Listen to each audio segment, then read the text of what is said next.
Once we are happy that the data does not contain any reconstruction artifacts, we can start to decide how we want to analyse the data itself. In this example, I want to separate these three components away from the air. Avizo contains a wide array of tools that can be used to segment these components. For this data, I will be using the binarization tools. These can be found by right-clicking on the raw data. Going to Segmentation, and then the binarization folder. In this example, auto thresholding will give a very good match of the surface for segmentation to that of the original data.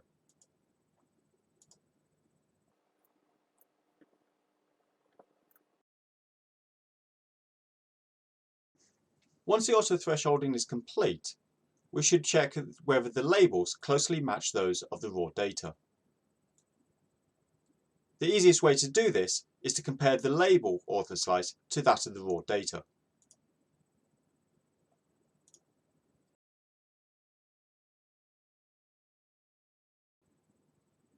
By turning the ortho slices on and off, we can do a very quick analysis. Here we can see that the surface for the labels closely resembles that of the raw data. When analysing multiple components in an X-ray dataset, the project pool can become very complex. It is good practice to try to keep this as clean as possible.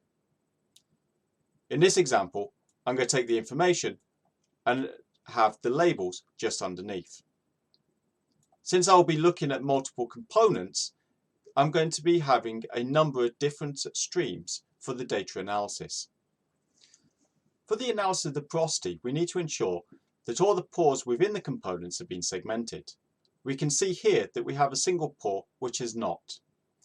If we move through the ortho slices, we can identify larger pores which are present as well. We can see a large pore here in component number 2. These pores can be integrated into the main matrix using a number of tools. To integrate the porosity into the main matrix label, there are 3 main tools which I use. The first one is closing by reconstruction, there is closing, and there is fill holes. In this example, I'm going to be using the closing action. To do this, I click on the labels, and then I search for closing.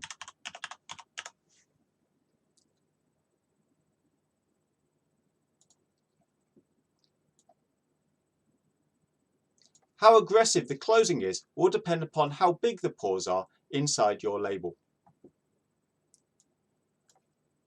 In this example, I know that all the pores are going to be less than 50 pixels. So I can use this as my main parameter. Then all I need to do is click Apply. The closing action can take it some time to actually process. When it's completed, a new dataset will be created underneath. If we now click on this data and create an ortho slice, we can see that the large pore in the second component will now disappear.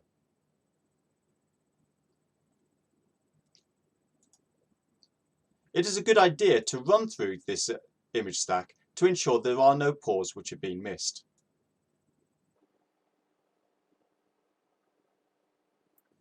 Because I want to look at the porosity in each component, it is important that I separate each of these components. At the moment, these components are all in the same label field. To do this, I'm going to run an analysis on this label field.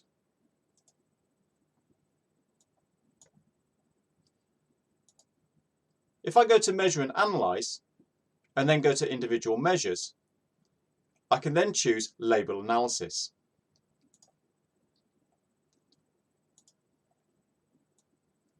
The label analysis will give me a number of tools to select from. I can just use a simple basic measure. However, in this example, I have already created a measure which I want to use, which is going to look at the shape of the components, the surface area, and the volume. This will now run and create a new label field. When the label analysis is complete, a new label field is created. This can be viewed using the ortho slice option. Here we can see that components 1, 2 and 3 have been broken into colours light blue, dark blue and red. We can use these to separate the labels for each component. This is done using the arithmetic module.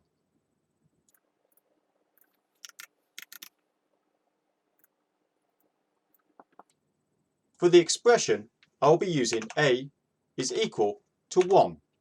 We know that 1 equals light blue.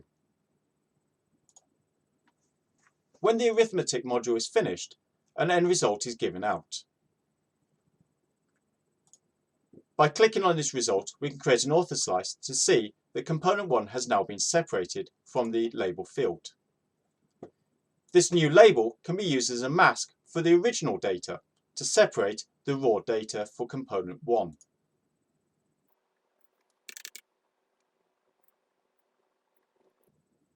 The input image should be the original raw data.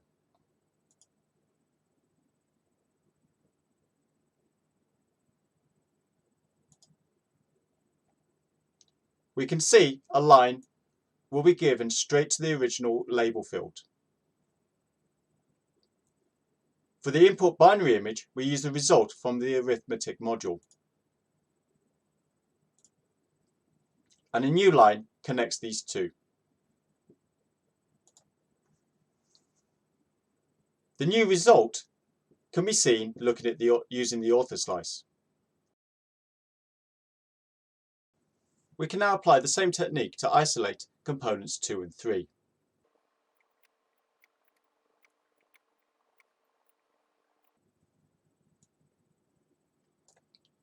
For component 2, we need to make sure that for the arithmetic module, the expression A is equal to 2.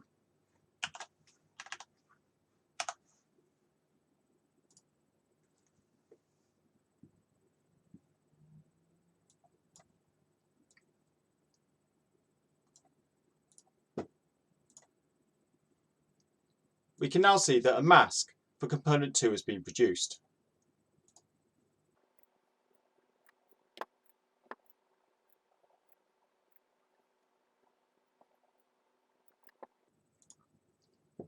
By applying the mask, we can isolate component 2 from the raw data.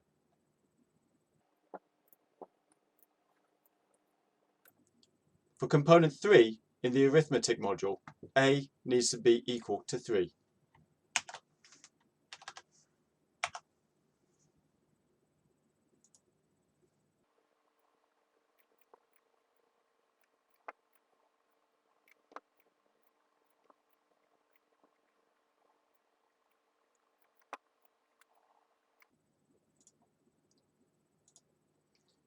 We can now see that we have isolated the data for component 1, component 2, and component 3. We are now ready to extract the pore data for each component.